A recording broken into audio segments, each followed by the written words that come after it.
तो आज हम इस वीडियो में लेके आए हैं आप लोग के लिए ढेर सारे ऑब्जेक्टिव प्रश्न हिंदी का। आज क्लास 12th का हिंदी का पूरे बहुत सारे प्रश्न लेके आए हैं इस वीडियो में। तो इस वीडियो में आप लोग लास्ट तक बने रहेगा। इस वीडियो में करने वाले हैं हम लोग पूरे 100 प्रश्न करने वाले हैं, पूरे 100 प्रश्न करने वाले हिंदी का। ठीक है, इसी 100 प्रश्न में से आएगा बोर्ड एग्जाम में भी प्रश्न। ठीक है, तो आप लोग अगर इस वीडियो को पूरा देख लेते हैं तो आप लोग को जो हिंदी का ऑब्जेक्टिव है वह कहीं नहीं जाने वाला है। आप लोग एकदम तहलका मचा कर आएगा बोर्ड एग्जाम में। ठीक है, तो चलिए हम लोग कम समय में पूरे 100 ऑब्जेक्टिव को कंप्लीट करते हैं। तो आप लोग इस वीडियो में लास्ट तक बने रहिए। चलिए, तो यहां पे ध्यान दीजिए, पहला नंबर प्रश्न दिया गया है, क्या करें कि मनुष्य की बातचीत का उत्तम तरीका क्या है। क्या करें प्रश्न कि मनुष्य की बातचीत का उत्तम तरीका क्या है। ये प्रश्न बोर्ड एग्जाम में कई बार पूछा गया प्रश्न है। ठीक है, तो इस वीडियो में प्रीवियस ईयर भी प्रश्न होने वाला है। ठीक है, तो यहां पे प्रश्न देखिए, क्या करें कि मनुष्य की बातचीत का उत्तम तरीका क्या है। मनुष्य की जो बातचीत का जो उत्तम तरीका है वह क्या है। हम यहाँ पे ऑप्शन नहीं पढ़ेंगे, डायरेक्ट आंसर करते चलेंगे। ठीक है, क्योंकि हम लोग को कम समय में ज्यादा ऑब्जेक्टिव को कवर करना है। हम लोग को पूरे 100 ऑब्जेक्टिव को कवर करना है कम समय में। ठीक है, तो डायरेक्ट यहाँ पे आंसर करते चलेंगे, आप लोग याद करते चलिएगा। ठीक है, नहीं तो नोट करते चलिएगा। तो क्या करें कि मनुष्य की बातचीत का उत्तम तरीका क्या है। जो मनुष्य की बातचीत का जो उत्तम तरीका है वह क्या है, तो अवाक होकर अपने से बातचीत करना। क्या होगा इसका आंसर, अवाक होकर अपने से बातचीत करना। यह बोर्ड एग्जाम में पूछा गया प्रश्न है। तो यहां पे क्या हो जाएगा इस प्रश्न का राइट आंसर, तो ऑप्शन नंबर डी। और आप लोग भी 2025 में एग्जाम देने वाले हैं, board exam class 12th inter परीक्षा के। तो आप लोग भी इस चैनल से जुड़ जाइए, क्योंकि इस चैनल पे सिर्फ अब जो 4 मंथ बचा हुआ है एग्जाम का, वो 4 मंथ सिर्फ ऑब्जेक्टिव चलेगा, पूरे ऑब्जेक्टिव चलेगा। पूरे ऑब्जेक्टिव को कवर करवाएंगे यहाँ पे सारे सब्जेक्ट का। तो आप लोग इस चैनल से जुड़ जाइए और ऑब्जेक्टिव का पूरे टेस्ट दीजिए। ठीक है, क्योंकि ऑब्जेक्टिव ही प्लस पॉइंट नंबर लाता है बोर्ड एग्जाम में। ठीक है, तो यहाँ पे प्रश्न देखिए क्या करा है, बाल कृष्ण भट्ट किस युग के निबंधकार थे। क्या करा है प्रश्न कि बाल कृष्ण भट्ट किस युग के निबंधकार थे। आप लोग को यहाँ पे ऑप्शन दिया गया है। ठीक है, आंसर पता होगा तो आप लोग कमेंट करते चलेगा। ठीक है, बाल कृष्ण भट्ट जो थे वह भारतेंदु युग के निबंधकार थे। किस युग के, भारतेंदु युग के। तो यहाँ पे क्या हो जाएगा इस प्रश्न का right answer, option number B. और आज की इस वीडियो में पूरे चैप्टर का ऑब्जेक्टिव करवा रहे हैं, पूरे चैप्टर का निचोड़ प्रश्न ऑब्जेक्टिव करवा रहे हैं इस वीडियो में। तो इस वीडियो को आप लोग पूरे देखिए। ठीक है, काव्यखंड और गद्यखंड दोनों का करवा रहे हैं ऑब्जेक्टिव प्रश्न। तो यहाँ पे प्रश्न देखिए क्या करा है कि लहना सिंह किस पद पर था। क्या करा प्रश्न कि लहना सिंह किस पद पर था। अब टाइम ज्यादा नहीं है, आप लोग ऑब्जेक्टिव पे ज्यादा फोकस कीजिए। लहना सिंह किस पद पर था बताइए। तो आप लोग आंसर पता है तो आप लोग कमेंट करते चलिए। जो लहना सिंह थे वह सूबेदार के पद पे थे। किसके पद पे थे, तो सूबेदार के। तो यहाँ पे क्या हो जाएगा इस प्रश्न का आंसर, तो ऑप्शन नंबर ए।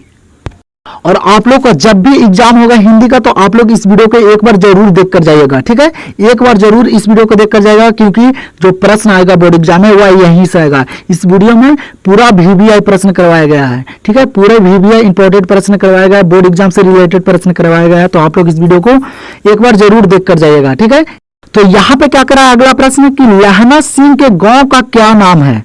क्या करा कि लहना सिंह के गांव का क्या नाम है बताइए। तो लहना सिंह के गांव का क्या नाम था। जो लहना सिंह के गांव का नाम था वह क्या था, मांझे था। क्या नाम था, आप लोग पढ़े होंगे कहानी में। लहना सिंह के गांव के जो नाम था वह था मांझे।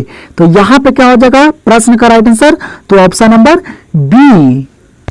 चलिए, तो फिर देखिए यहाँ पे अगला प्रश्न है, क्या करा कि कड़वा के कवि कौन है। क्या करा प्रश्न कि कड़वा के कवि कौन है। और एक बात बताता हूं आप लोग को, लेखक और कवि से बहुत सारे प्रश्न बोर्ड एग्जाम में आएंगे। ठीक है, लेखक और कवि से कि कौन लेखक कौन से चैप्टर को लिखे हैं, इस प्रकार से प्रश्न आएगा बोर्ड एग्जाम में। ठीक है, तो आप लोग पूरे लेखक और कवि को अच्छे से कंप्लीट कर लीजिएगा। नहीं विश्वास है तो आप लोग पिछले साल का पेपर उठा के देख सकते हैं। ठीक है, क्या करा कि कड़वा के कवि कौन है बताइए। तो कड़वा के कवि जो है वह कौन है। ऑप्शन यहाँ पे दिया गया आप लोग को, हम ऑप्शन को नहीं पढ़ेंगे, डायरेक्ट आंसर करेंगे, क्योंकि हम लोग को इस वीडियो में पूरे 100 प्रश्न करना है। कड़वा के कवि कौन है, जो कड़वा के कवि हैं वह मलिक मोहम्मद जायसी जी हैं। कौन है, मलिक मोहम्मद जायसी जी। तो यहाँ पे इस प्रश्न का राइट आंसर क्या हो जाएगा, ऑप्शन नंबर सी। चलिए, तो फिर देखिए यहाँ पे अगला प्रश्न, क्या करा कि सूर्यदास किस भक्ति के कवि हैं। क्या करा प्रश्न कि सूर्यदास किस भक्ति के कवि हैं बताइए। तो जल्दी से, सूर्यदास जो है वह किस भक्ति के कवि है, किनके भक्ति करते थे। राम भक्ति के कि कृष्ण भक्ति के कि मृत्यु भक्ति के कि देशभक्ति के। जल्दी से बताइए, सूरदास किस भक्ति के कवि हैं बताइए तो, किनके भक्ति करते हैं? सूरदास। जो सूरदास हैं वह कृष्ण भक्ति के कवि हैं। किसके? तो कृष्ण भक्ति के। तो यहां पे राइट आंसर हो जाएगा ऑप्शन नंबर बी। चलिए तो फिर यहां पे देखिए अगला प्रश्न क्या करा कि अर्धनारीश्वर कल्पित रूप है। बताइए तो अर्धनारीश्वर जो है वह किनके कल्पित रूप है? जल्दी से बताइए। यहां पे देख लीजिए आप लोग को ऑप्शन दिया गया। पहला ऑप्शन में क्या करा कि शिव और पार्वती का, और दूसरा ऑप्शन देगा राम और सीता का, और तीसरा ऑप्शन देगा राधा और कृष्ण का, और चौथा ऑप्शन देगा विष्णु और लक्ष्मी का। बताइए तो अर्धनारीश्वर किनके कल्पित रूप हैं? यह भी बोर्ड एग्जाम में पूछा गया प्रश्न है। और एक बात और बताते हैं, प्रीवियस ईयर प्रश्न बहुत ही रिपीट करता है बोर्ड एग्जाम। ठीक है, आप लोग क्वेश्चन बैंक उठा के देख सकते हैं। ठीक है, तो अर्धनारीश्वर किसके कल्पित रूप है? जो अर्धनारीश्वर है वह शिव और पार्वती के कल्पित रूप है। किनके? तो शिव और पार्वती के। तो यहां पे क्या हो जाएगा राइट आंसर? तो ऑप्शन नंबर ए। और जितना प्रश्न बता रहे हैं सारे प्रश्न आप लोग याद करते चलिए। ठीक है, तो चलिए देखिए यहां पे अगला प्रश्न क्या करा कि गंधारी थी। क्या करा प्रश्न कि गंधारी थी। गंधारी कौन थी? बताइए तो गंधारी जो थी वह कौन थी? जो गंधारी थी वह दुर्योधन की मां थी। कौन थी गंधारी? दुर्योधन की मां। तो यहां पे हो जाएगा इस प्रश्न का आंसर ऑप्शन नंबर ए। चलिए तो देखिए यहां पे अगला प्रश्न क्या करा कि एक लेख और एक पत्र के रचनाकार कौन है?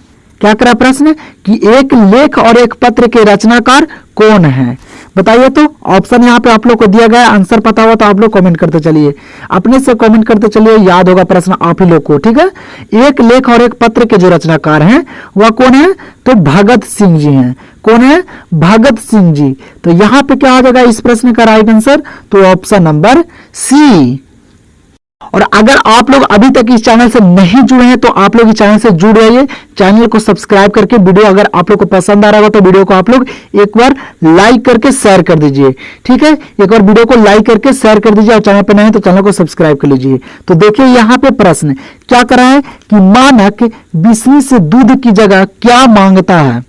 क्या करा है कि मानक बिस्नी से दूध की जगह क्या मांगता है? और ये जो प्रश्न है यह सिपाही की मां चैप्टर से पूछा गया प्रश्न है। ठीक है, सिपाही की मां आप लोग चैप्टर पढ़े होंगे तो आप लोग को पता होगा। मानक बिस्नी से दूध की जगह क्या मांगता है? बताइए तो। मानक जो बिस्नी से दूध की जगह जो मांगता है वह पानी मांगता है। क्या मांगता है? दूध की जगह पानी मांगता है। तो यहां पे राइट आंसर हो जाएगा ऑप्शन नंबर ए। और आप लोग अभी तक टेलीग्राम चैनल को ज्वाइन नहीं किए तो जल्दी से जाकर टेलीग्राम चैनल को ज्वाइन कर लीजिए। वहां पे आप लोग को सब्जेक्टिव का पीडीएफ मिल जाएगा। ठीक है, कोई भी सब्जेक्ट का सब्जेक्टिव का पीडीएफ मिल जाएगा, आप लोग वहां पे मैसेज कर सकते हैं। ठीक है, तो जाइए जल्दी से टेलीग्राम चैनल को ज्वाइन कर लीजिए। यहाँ पे डिस्क्रिप्शन में लिंक दे दिया गया है। क्या करा कि जायसी किस तरह के कवि हैं? बताइए तो जायसी जी जो है वह किस तरह के कवि हैं? ये भी बोर्ड एग्जाम में पूछा गया प्रश्न है। आप लोग यहाँ पे ऑप्शन देगा। पहला ऑप्शन करा भक्त कवि हैं कि सूफी कवि हैं कि सिंगारिक कवि हैं कि इनमें से कोई नहीं? बताइए तो। जायसी मलिक मोहम्मद जायसी जी जो हैं वह किस तरह के कवि हैं? जो मलिक मोहम्मद जायसी हैं वह सूफी कवि हैं। कैसे कवि हैं? तो सूफी कवि हैं। तो यहां पे हो जाएगा right answer option number B. फिर यहां पे देखिए अगला प्रश्न क्या करा है कि जायसी का जन्म स्थान कहां था? क्या करा है कि जो मलिक मोहम्मद जायसी जी का जो जन्म हुआ था वह कहां हुआ था?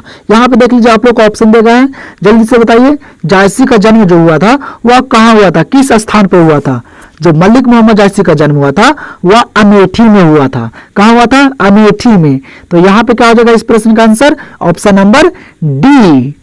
और यहाँ पे हम लोग थोड़ा फास्ट चलेंगे क्योंकि हम लोग को कम समय में ज्यादा ऑब्जेक्टिव करना है। ठीक है, हम लोग को पूरे 100 ऑब्जेक्टिव करना है कम समय में। और बहुत सारे टीचर ऐसे हैं कि कम ऑब्जेक्टिव कम प्रश्न को ज्यादा समय ले लेते हैं, पूरे 1-2 घंटे समय लेते हैं और उसमें कम ऑब्जेक्टिव बताते हैं, कम प्रश्न को करवाते हैं। ठीक है, तो यहाँ पे हम लोग कम समय में ज्यादा ऑब्जेक्टिव करने वाले हैं इस वीडियो में। ठीक है, और सारे प्रश्न VVI प्रश्न है। क्या करा है कि लहना सिंह की मृत्यु किसकी गोद में हुई?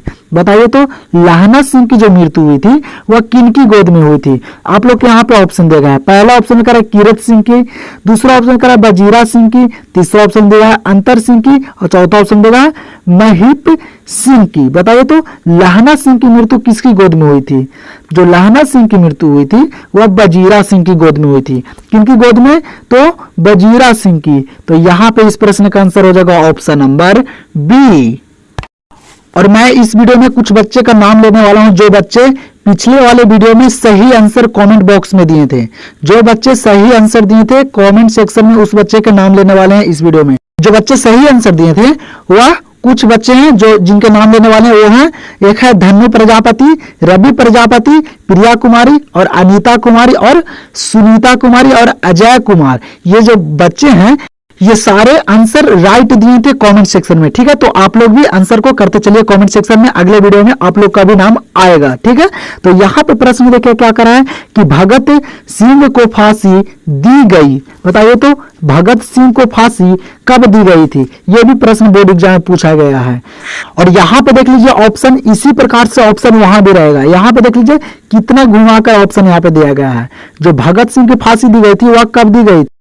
23 मार्च 1931 को दी गई थी। कब दी गई थी भगत सिंह को फांसी? तो 23 मार्च 1931 को। तो यहां पे क्या हो जाएगा इस प्रश्न का आंसर? Option number A.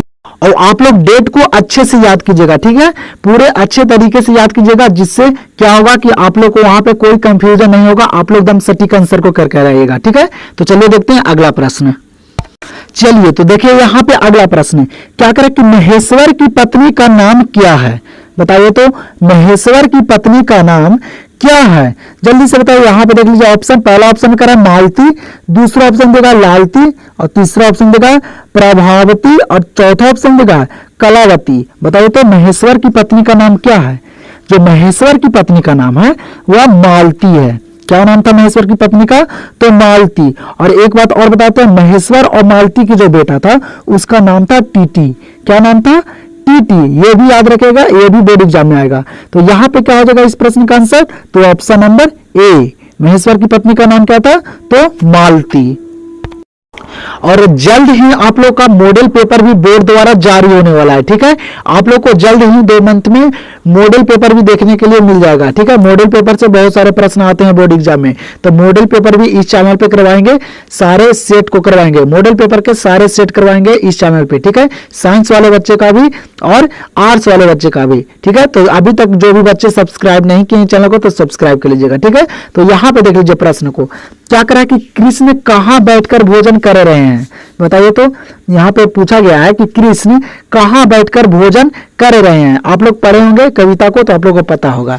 बताइए तो यहां पे देख लीजिए ऑप्शन, जो कृष्ण जो भोजन कर रहे थे वह नंद की गोद में बैठकर कर रहे थे। कहां कर रहे थे भोजन? तो नंद की गोद में। तो यहां पे हो जाएगा इस प्रश्न का आंसर क्या हो जाएगा? Option number A. चलिए तो देखिए यहां पे अगला प्रश्न है क्या करा कि मालती महेश्वर की संतान का क्या नाम है? अभी जस्ट ही पीछे बताए हैं इस प्रश्न को। मालती और महेश्वर की जो पुत्र का नाम था वह क्या था? अभी तुरंत पीछे ही बताए हैं। बताइए तो यहां पे देख लीजिए ऑप्शन, पहला ऑप्शन में देखा है टिट्टू और दूसरा ऑप्शन देखा है टिट्टी और तीसरा ऑप्शन देखा है टट्टू और चौथा ऑप्शन देखा है डुट्टू। बताइए तो मालती और महेश्वर की संतान का क्या नाम है? और यह प्रश्न का उत्तर मैं नहीं बताऊंगा, इस प्रश्न का उत्तर आप लोग जल्दी से कमेंट सेक्शन में बताइए। जल्दी से कमेंट सेक्शन में बताइए कि मालती और महेश्वर की संतान का क्या नाम है। तो जो जो बच्चे राइट आंसर देंगे वो बच्चे के अगले वीडियो में उनका नाम आएगा। ठीक है, और आप लोग कमेंट कीजिएगा तो आप लोग अपना नाम भी लिख कर कीजिएगा। ठीक है, तो चलिए देखते हैं हम लोग अगला प्रश्न को। चलिए तो देखिए यहां पे अगला प्रश्न है क्या करा कि सिपाही की मां एकांकी के लेखक कौन है? देखिए यहाँ पे बहुत सारे प्रश्न आप लोग को मिलेंगे यहाँ पे देखने के लिए लेखक और चैप्टर से। ठीक है, तो आप लोग लेखक और चैप्टर को अच्छे से कंप्लीट कर लीजिए। आप लोग को बार बार बोल रहे हैं। ठीक है, सिपाही की मां एकांकी के लेखक कौन है? आप लोग का आंसर पता है तो आप लोग कमेंट कीजिएगा। ठीक है, सिपाही की मां एकांकी के जो लेखक है वह कौन है? तो मोहन राकेश जी हैं। कौन लिखे थे सिपाही की मां? तो मोहन राकेश जी। तो यहाँ पे क्या हो जाएगा इस प्रश्न का आंसर? तो ऑप्शन नंबर बी। फिर यहाँ पे देखिए अगला प्रश्न क्या करा है कि बिस्नी किस एकांकी की पात्र है? बताइए तो बिस्नी किस एकांकी की पात्र है? बताइए तो ये भी प्रश्न बोर्ड एग्जाम में आया गया है प्रश्न है। ठीक है, तो ये जो बिस्नी जो है वह सिपाही की मां कहानी का एक पात्र है। कहां का? तो सिपाही की मां। तो यहां पे क्या हो जाएगा इस प्रश्न का आंसर? तो ऑप्शन नंबर डी। चलिए तो फिर देखिए यहाँ पे अगला प्रश्न है, क्या करा कि उषा कविता में प्राप्त काल को किसके समान बताया गया है। क्या करा कि उषा कविता में प्राप्त काल को किसके समान बताया गया है, बताइए। तो यहाँ पे देख लीजिए, पहला ऑप्शन में करा कि लाल कमल के समान, दूसरा ऑप्शन देगा नीले शंख के समान, और तीसरा ऑप्शन देगा नीली चादर के समान, और चौथा ऑप्शन देगा है नीले सागर के समान। बताइए तो। और ये जो प्रश्न है यह उषा चैप्टर से आया गया प्रश्न है। उषा कविता में प्राप्त काल को किसके समान बताया गया है, तो नीले शंख के समान बताया गया है। किसके समान, तो नीले शंख के समान। तो यहां पे क्या हो जाएगा इस प्रश्न का आंसर, तो ऑप्शन नंबर बी। और जितना प्रश्न बता रहे हैं सारे प्रश्न आप लोग नोट करते चलिए और याद करते चलिए। आप लोग को बार बार बोल रहे हैं, ठीक है। इस वीडियो में जितना प्रश्न करवा रहे हैं सारे प्रश्न गेसिंग करवाया गया प्रश्न है, और ढूंढ ढूंढ कर प्रश्न को लाए हैं, ठीक है। कौन प्रश्न कब पूछा है ये भी प्रश्न यहाँ पे लाए हैं, ठीक है। बोर्ड एग्जाम से रिलेटेड प्रश्न सारे हैं, ठीक है। तो सारे प्रश्न को आप लोग नोट करते चलिए, याद करते चलिए। इस बार के 2025 के एग्जाम में दम तहलका मचा देना है, दम पूरे अच्छे तरीके से दम तहलका मचा देना और अच्छे मार्क्स लाना है, ठीक है। तो चलिए देखते हैं अगला प्रश्न। चलिए तो फिर देखिए यहाँ पे अगला प्रश्न, क्या करें कि तुलसीदास किस काल के कवि थे। बताइए तो तुलसीदास से किस काल के कवि थे। यहाँ पे देख लीजिए ऑप्शन, पहला ऑप्शन करा कि आदि काल के, दूसरा ऑप्शन करा रीति काल के, और तीसरा ऑप्शन करा कि आधुनिक काल के, और चौथा ऑप्शन करा भक्ति काल के। बताइए तो तुलसीदास किस काल के कवि थे। जो तुलसीदास थे वह भक्ति काल के कवि थे। किस काल के, तो भक्ति काल के, याद रखिएगा, ठीक है। तुलसीदास किस काल के कवि थे, तो भक्ति काल के। यही सारे प्रश्न आते हैं बोर्ड एग्जाम में। तो क्या हो जाएगा यहाँ पे राइट आंसर, तो ऑप्शन नंबर डी। और बोर्ड एग्जाम का ज्यादा समय भी नहीं है आप लोगों के पास, तो आप लोग अच्छे से तैयारी कीजिए। आप लोगों के पास सिर्फ 4 मंथ है, ठीक है। 4 मंथ में पूरे यहाँ पे इस चैनल पे पूरे ऑब्जेक्टिव को क्लियर कर दूंगा सारे सब्जेक्ट का, ठीक है। और लेकिन आप लोग भी अच्छे से ध्यान दीजिए, ये 4 मंथ जो भी अच्छे से पढ़ लेगा उसका रिजल्ट बहुत ही अच्छा आएगा, ठीक है। यही 4 मंथ आप लोग के पूरे लाइफ में डिपेंड करने वाला है 12th के रिजल्ट का, ठीक है। तो चलिए देखते हैं अगला प्रश्न। चलिए तो देखिए यहाँ पे अगला प्रश्न है, क्या करा है कि कवितावली के रचनाकार हैं। इस प्रकार से ही प्रश्न आएंगे, क्या करा कि कवितावली के रचनाकार हैं। बताइए तो कवितावली के रचनाकार कौन है, कवितावली कौन लिखे हैं। जो कवितावली लिखे हैं वह तुलसीदास जी लिखे हैं। कौन लिखे हैं, तो तुलसीदास जी। तो यहाँ पे क्या हो जाएगा इस प्रश्न का आंसर, तो ऑप्शन नंबर बी। चलिए तो अगला प्रश्न देखिए, क्या करा कि रघुवीर सहाय ने कौन सी कविता लिखी है। बताइए तो रघुवीर सहाय जी का कौन सा कविता है, वह कौन सी कविता लिखे हैं रघुवीर सहाय जी। यहाँ पे देख लीजिए ऑप्शन, पहला ऑप्शन देगा पुत्र वियोग, दूसरा ऑप्शन देगा गांव का घर, और तीसरा ऑप्शन देगा अधिनायक, और चौथा ऑप्शन देगा जन जन का चेहरा। बताइए तो रघुवीर सहाय कौन से कविता लिखे हैं। जो रघुवीर सहाय कविता लिखे जो है वह लिखे हैं अधिनायक। अधिनायक के लेखक कौन है, तो रघुवीर सहाय जी हैं। तो यहां पे राइट आंसर हो जाएगा ऑप्शन नंबर सी। चलिए तो अगला प्रश्न देख लीजिए, यहाँ पे क्या करें कि जय कृष्ण मूर्ति की इनमें से कौन सी रचना है। बताइए तो जय कृष्ण मूर्ति की इनमें से कौन सी रचना है। जो जय कृष्ण मूर्ति की जो रचना है वह शिक्षा है। क्या है, शिक्षा। शिक्षा कौन लिखे हैं, तो जय कृष्ण मूर्ति। तो यहाँ पे हो जाएगा right answer option number D. चलिए तो फिर यहाँ पे देखिए अगला प्रश्न, क्या करें कि जूठन के रचनाकार कौन है। क्या करें प्रश्न कि जूठन के रचनाकार कौन है। बताइए तो जूठन चैप्टर के रचनाकार कौन है। जो जूठन चैप्टर के जो रचनाकार हैं वह कौन है, तो ओम प्रकाश वाल्मीकि जी हैं। कौन है, तो ओम प्रकाश वाल्मीकि जी। तो यहाँ पे क्या हो जाएगा इस प्रश्न का आंसर, तो ऑप्शन नंबर सी। और आप लोग इस वीडियो में पूरे अंत तक बने रहेगा, क्योंकि हम लोग इस वीडियो में पूरे 100 प्रश्न करेंगे, पूरे 100 प्रश्न करेंगे हिंदी का। तो आप लोग लास्ट तक बने रहिए। और आप लोग कमेंट बॉक्स में जरूर बताइएगा कि आप लोग को जो प्रश्न याद थे वह कितने प्रश्न याद थे। आप लोग सारे प्रश्न को काउंट करते चले कि हमको 100 में इतना प्रश्न पहले से याद था। तो चलिए देखते हैं अगला प्रश्न। चलिए देखिए, क्या करा कि ओम प्रकाश वाल्मीकि की रचना कौन सी है। यह प्रश्न तो अभी नहीं करवाए हैं। क्या हो जाएगा इसका आंसर, ओम प्रकाश वाल्मीकि की रचना कौन सा है, तो जूठन है।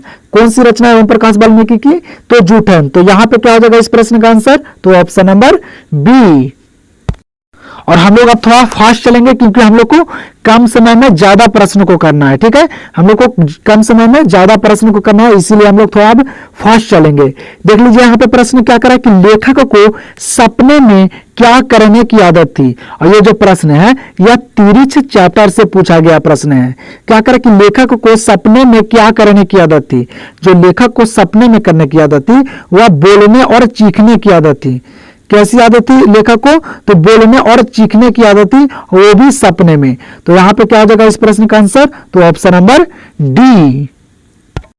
और आप लोग को वीडियो पसंद आ रहा है तो आप लोग वीडियो को एक बार जरूर लाइक कर दीजिएगा। ठीक है, आप लोग सारे बच्चे एक बार वीडियो को लाइक कर दीजिए। ठीक है, तो यहाँ पे प्रश्न देखिए क्या करा है कि बातचीत से मन किस प्रकार का हो जाता है।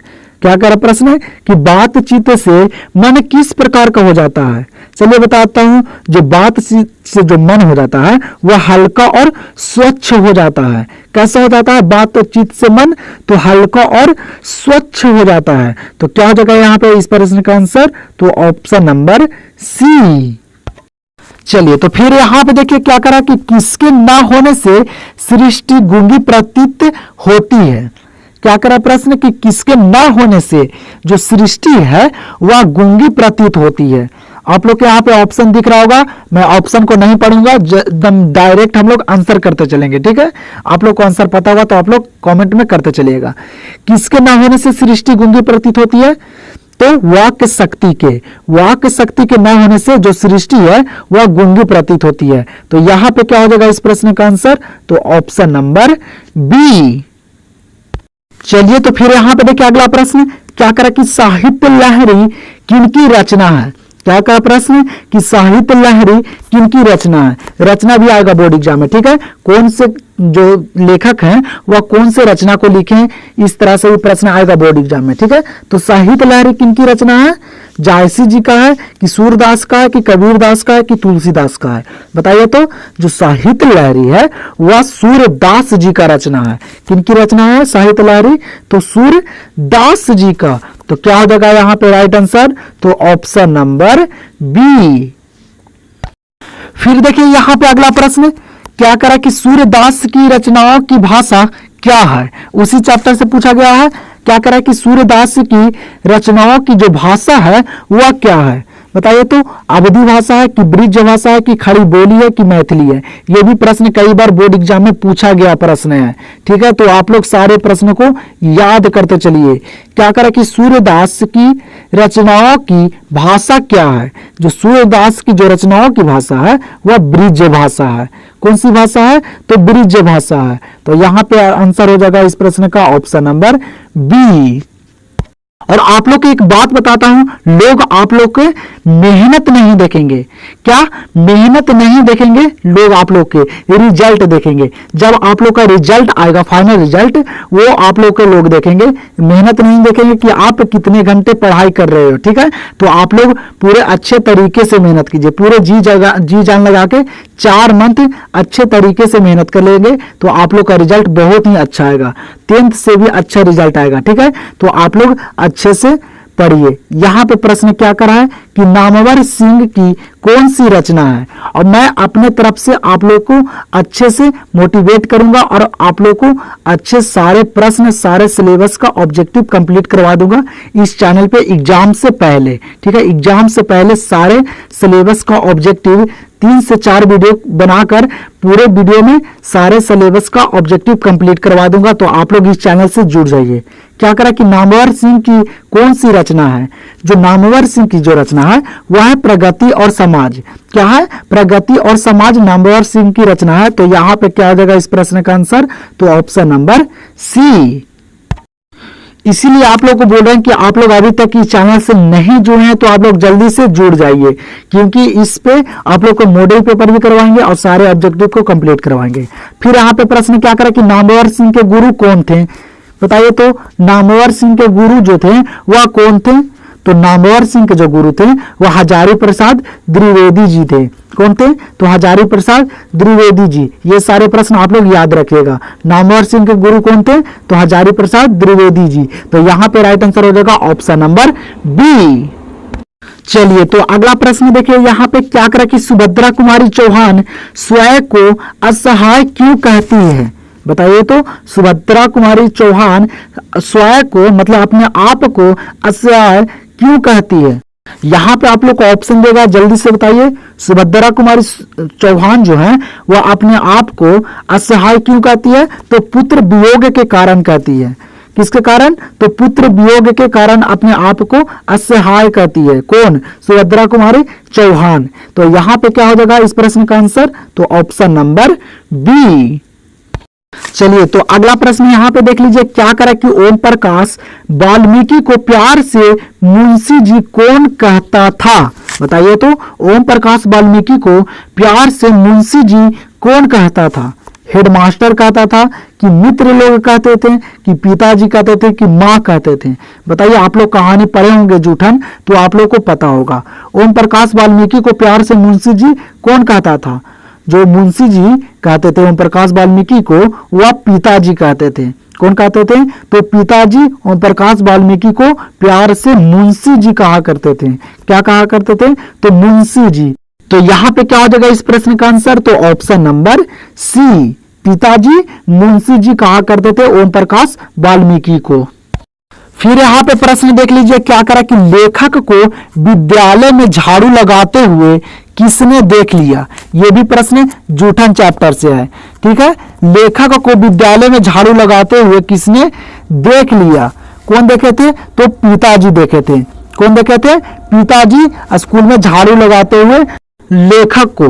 किनको? तो ओम प्रकाश वाल्मीकि जी जो लेखक हैं उनको पिताजी स्कूल में झाड़ू लगाते हुए देख लिए थे। ठीक है, तो यहाँ पे क्या हो जाएगा इस प्रश्न का आंसर? तो ऑप्शन नंबर बी।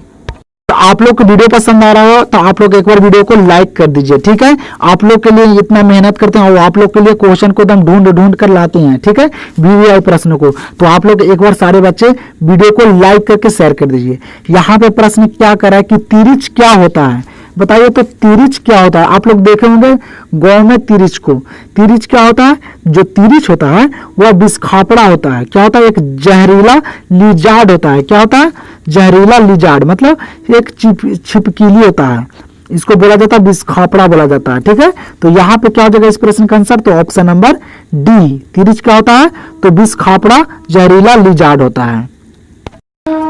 चलिए तो अगला प्रश्न यहाँ पे देखिए, क्या करा कि मलिक मोहम्मद जायसी किस शाखा के कवि हैं? क्या करा कि मलिक मोहम्मद जायसी किस शाखा के कवि हैं? बताइए तो मलिक मोहम्मद जायसी किस शाखा के कवि हैं? तो प्रेम मार्गी शाखा के कवि हैं। तो प्रेम मार्गी शाखा के कवि हैं। तो यहाँ पे क्या हो जाएगा इस प्रश्न का आंसर? तो ऑप्शन नंबर ए। और एक प्रश्न और अगर बोर्ड एग्जाम में पूछे कि प्रेम के पीर कवि किसे कहा जाता है? क्या पूछेगा कि प्रेम के पीर कवि किसे कहा जाता है? तो हो जाएगा मलिक मोहम्मद जायसी। प्रेम के पीर कवि किसे कहा जाता है? तो मलिक मोहम्मद जायसी को कहा जाता है। ठीक है, तो यहाँ पे तो इस प्रश्न का आंसर क्या हो जाएगा? Option number A. चलिए तो फिर यहाँ पे देखिए, क्या करा कि डाक गाड़ी के पीछे चिट्ठी के लिए कौन जाती है? क्या करा प्रश्न की डाक गाड़ी के पीछे चिट्ठी के लिए कौन जाती है? ये प्रश्न सिपाही की मां चैप्टर से है। बिस्मी जाती है कि मुन्नी जाती है कि कुंती जाती है कि इनमें से कोई नहीं? बताइए तो डाक गाड़ी के पीछे चिट्ठी के लिए कौन जाती है? तो डाक गाड़ी के पीछे जो चिट्ठी के लिए जाती है वह मुन्नी जाती है। कौन जाती है? मुन्नी। तो क्या आ जाएगा यहाँ पे राइट आंसर? तो ऑप्शन नंबर बी। और यहाँ पे देखिए, यहाँ पे जो कुंती दिया गया है यह पड़ोसी थी। किसकी पड़ोसी थी? तो बिस्मी और मुन्नी, और जो मानक जो बेटा था बिस्मी का, उनके तीनों का पड़ोसी थी। कौन? तो कुंती। ये भी याद रखिएगा। ठीक है, पूछेगा कि कुंती कौन थी? तो पड़ोसन थी। कौन थी? पड़ोसी। ठीक है, तो चलिए देखते हैं अगला प्रश्न। चलिए तो यहाँ पे प्रश्न देखिए, क्या करा कि बातचीत किस विधा की रचना है? क्या करा कि बातचीत जो है वह किस विधा की रचना है? बताइए तो आलोचना है कि गीत है कि शोध है कि निबंध है? जो बातचीत चैप्टर जो है वह निबंध है। कैसी चैप्टर है? तो निबंध है। किस विधा की रचना है? तो निबंध। तो यहाँ पे राइट आंसर हो जाएगा ऑप्शन नंबर डी। तो आज हम लोग इस वीडियो में इतना ही प्रश्न करेंगे और हम लोग अगले वीडियो में करेंगे बहुत सारे प्रश्न हिंदी का। ठीक है, तो आप लोग इस चैनल से जुड़ जाइए और वीडियो आप लोग को पसंद आया होगा तो आप लोग वीडियो को लाइक करके ज्यादा से ज्यादा शेयर कर दीजिए। और इस पे क्लास 12th इंटर परीक्षा की तैयारी करवाई जाती है साइंस और आर्ट्स की। ठीक है, तो आप लोग इस चैनल को सब्सक्राइब कर लीजिए। और आप लोग को एग्जाम से पहले इस चैनल पे सारे सब्जेक्ट का ऑब्जेक्टिव कंप्लीट करवा दिया जाएगा। ठीक है, सारे सब्जेक्ट का 5 से 6 वीडियो आएगा और आप लोग को उसी 5 से 6 वीडियो में आप लोग को सारे ऑब्जेक्टिव कंप्लीट हो जाएगा, सारे कवर हो जाएगा। ठीक है, तो आप लोग इस चैनल से जुड़ जाइए। अब मॉडल पेपर भी जल्द ही जारी होने वाला है, आप लोग को बता दूंगा जब नोटिफिकेशन आ जाएगा मेरे पास मॉडल पेपर को, तो आप लोग को बता दूंगा। ठीक है, अब मॉडल पेपर सारे बच्चों को इसी चैनल पे पूरे सेट वाइज सेट पूरे सेट को कंप्लीट करवा दिया जाएगा इसी चैनल पे। ठीक है, तो आप लोग इस चैनल से जुड़ जाइए और वीडियो को लाइक कर दीजिए। तो हम लोग मिलते हैं अब नेक्स्ट वीडियो में।